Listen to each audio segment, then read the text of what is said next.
Hey guys, welcome back to the channel and welcome to today's video. I hope you're all doing really well. Today I wanted to pull together another slow cooker recipe ideas video because my last two videos have proven very popular. And to be fair, I'm not surprised because if you are anything like me, I've got two young kids and cooking at 4-5 p.m. it is very hard because they are hungry and tired and they just need their mum, and it's just chaos, frankly, because I'm being like yanked at by my legs, I'm being screamed at because someone's hungry and they want me and they want attention, and it's just like the overstimulation is a lot. Whereas on the days where I use a slow cooker, I shove it all in the morning, and then in the evening it's just done. I either do some rice or chuck a few wedges in and it's done. Like, that's my meal. The kids are happy. They like all of these meals that I'm actually about to show you, which is an absolute win. That is why I'm including them in this video, because if my kids like them, I'm hoping yours will too. All the meals I do, like I say, are family friendly, but also they're going to be affordable and really easy to follow recipes because,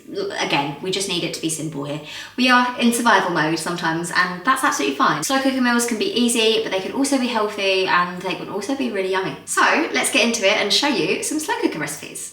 First up, we've got a slowly braised pork ragu. I started off by frying off some pork shoulders in a frying pan with loads of herbs. I used rosemary, sage leaves, and also some thyme. Then after that, I'd been cooking for like 5 minutes on each side. I popped those into the slow cooker insert and then added carrots, apple, and also some onions into the same frying pan just to cook those down a little bit. And then once everything was cooked, it was time to just chuck it all into the slow cooker, along with a couple of garlic cloves, some tomato puree, and then also some tinned tomatoes and some water and some stock. I could have used wine, but I didn't have any. If you do have wine, defo use it. Then all that was left to do was to mix it all in together, shove it on a low heat for 6 to 8 hours, and then come back, remove all the pork pieces and shred it all up, make sure it's all nice and pulled, and then pop it back in, cook it for a little bit longer, and then add in a little bit of cream or creme fraiche if you want to. I also added some parmesan or grana padano. Mix that all in together, and then my kids were getting very hungry, so I added in some pasta directly to the slow cooker pot and then mix that all in as well, and then served theirs up straight away. I think if I were to do this again, I would try and get those carrots a little bit smaller, but everyone seemed to really enjoy them, and my kids both ate all of the carrots, which is unheard of in my house. This one went down really well with the whole family. Everyone really enjoyed it. It's a firm family favourite in our house now. Next up, a satay chicken. If you are a fan of satay, this is the one for you. It's so good. All you have to do is add all the ingredients straight to the slow cooker. So 2 chicken breasts in my case. And then all of the other ingredients, including chopped garlic and then a lot of chopped ginger. I'm using the lazy versions. Some mild curry powder and then some soy sauce, as well as a lot, and I mean a lot, of peanut butter. How weird is it that I really don't like peanut butter? Like, I don't really like peanuts at all, but satay hits different. I also add some honey in, and then we are good to go. Try and mix that in as best as possible, and then that is literally our satay chicken mixture done. I popped mine on a low heat for 6 hours, and then I took it all out. It was a little bit dry, so I mixed it all in together, added in some frozen sliced peppers because I was being lazy, some lime juice as well, and then mixed that all in together, and then added a little bit of water to loosen it up. This made it the perfect texture. I left that for another half an hour on low just so that the peppers could cook through and it could heat up, and then I just served this with rice. Some coriander on it. Coriander, yeah. This is my one. I've added a little bit of chili, coriander, and spring onion on the top, and I'm ready to eat it. George asked for spring onion and coriander, and you want me to show everyone you eating it? Go on then. Yeah. Well done. You've got chocolate on your mouth as well. Delicious. What does it taste like? Yummy.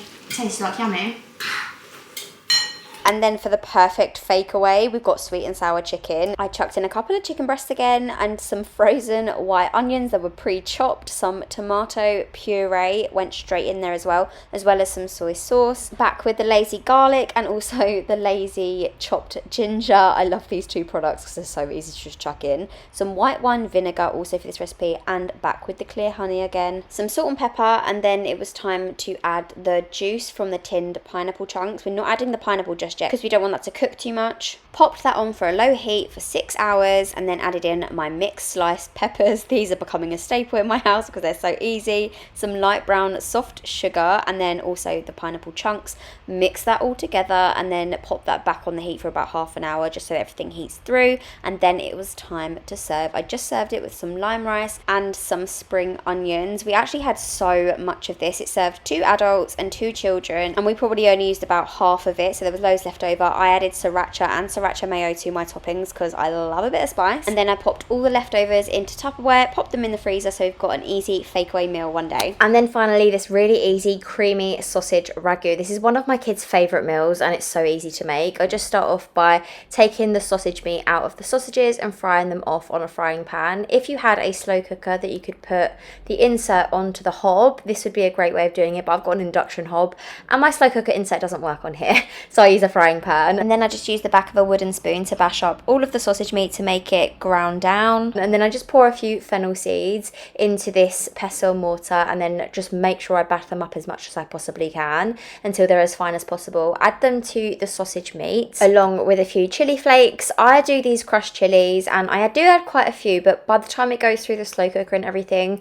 the heat is quite mild, so the kids are absolutely fine with this. I fry this off until the sausage meat is browned off. It gives it a really nice caramelized taste, which I really like. To be honest, this is a dish that you could probably just do it in the whole frying pan if you had half an hour to cook it in the evening, but if you didn't, then you just shove it straight into the slow cooker, which is what I like to do. Fry off the meat, pop it in the slow cooker with all of the rest of the ingredients like white onion. I'm just using frozen white onion just because it's easier. Some oregano. I use quite a lot of oregano because I really like the flavour. And then I use 1 lemon, which I really like to use the zest of a lemon. You can just use lemon juice from a little bottle if you have it, but if you have a fresh lemon, then the zest gives it a really nice flavour. Then I just cut the lemon in half and use the juicer to get all the juice out from the lemon and pop the whole lot into the slow cooker along with everything else. And then 250ml of some white wine, or sometimes if I don't have white wine in the house, I just use white wine vinegar and water mixed together, but obviously making sure that it's not too vinegary. But today I did have white wine, so it was absolutely fine to use that. Mix that all in together and that's basically it. I'm just going to leave this for 4 hours on high, and then once that is cooked for 4 hours, I'm going to add things like spinach. You can add anything really, but I just had some spinach, so I shoved it in. Mix that all in until the spinach has wilted, and then add any last minute flavours. So I've added some grana padano. You can use parmesan or anything, but this is nice and easy to shove in. And then you can add some cream of some sort. I'm using creme fraiche. That's what I tend to use in a lot of my meals. It's a little bit healthier than normal double cream or anything, but you can use any kind of cream in this scenario.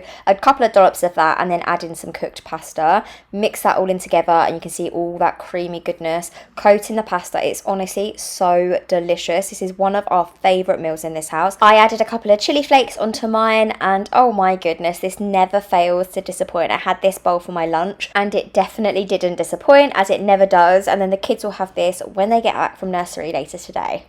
And there we go. Those are all of my slow cooker recipe ideas for your week this week. If you wanted to go and look at my other 2 videos, if you haven't seen them as well, then you can get basically like 15 to 20 different ideas from these 3 videos for your week ahead. You can just pre-plan it and it will just be so much easier. Your evenings will be so much smoother if you do this every morning, I promise. Even when I do like 1 slow cooker recipe a week, honestly, it's my favourite night of the week because it's just so easy. Anyway, yeah, let me know if you want to see another one of these videos, but for now guys, I'm gonna love you and leave you, and I'll see you in the next one. Bye.